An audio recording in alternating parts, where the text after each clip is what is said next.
முன்னாள் சோழவண்ணார் சட்டப்பேரவை உறுப்பினர் முன்னாள் திருப்பரங்குன்றம் சட்டப்பேரவை உறுப்பினர் AKT ராஜா அவர்கள், தேனி நாடாளுமன்றத்துடைய முன்னாள் உறுப்பினர், அனைத்து மரியாதைக்குரிய கிழக்கு மாவட்டத்துடைய பேரவை செயலாளர் மரியாதைக்குரிய தமிழரசன் அவர்கள், மதுரை மாநகர மாவட்ட அம்மா பேரவை செயலாளர் மரியாதைக்குரிய முன்னாள் சட்டப்பேரவை உறுப்பினர் சரவணன் அவர்கள், மரியாதைக்குரிய முன்னாள் நம்முடைய ஒன்றிய கழகத்தின் செயலாளர் முன்னாள் சட்டப்பேரவை உறுப்பினர் அருமையண்ணன் நீதிபதி அவர்கள், ஆண்டிவட்டி மேற்கு ஒன்றிய கழகத்தின் செயலாளர் ஊராட்சி ஒன்றியத்துடைய பெருந்தலைவர் மரியாதைக்குரிய லோகிராஜன் அவர்கள், தேனி கிழக்கு மாவட்டத்துறை கிழக்கு ஒன்றியத்துறை செயலாளர்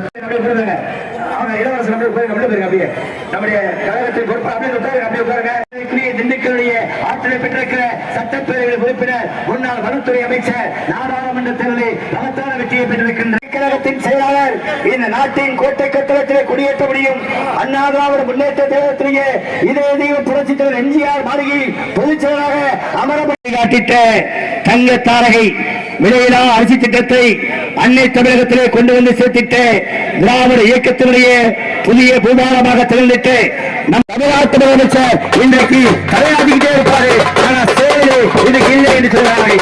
அதனால் தமிழ்நாட்டுடைய மக்கள் எனக்கே தெரியாது, பக்கத்தில் தேர்தல் பெற்ற யாரும் வச்சாலும் எனக்கே தெரியாது. பக்கத்தில் சொன்னார்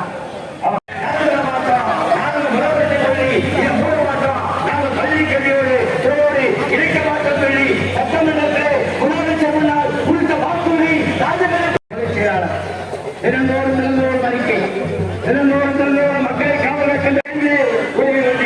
இங்கே வாழக்கூடிய வேண்டும்.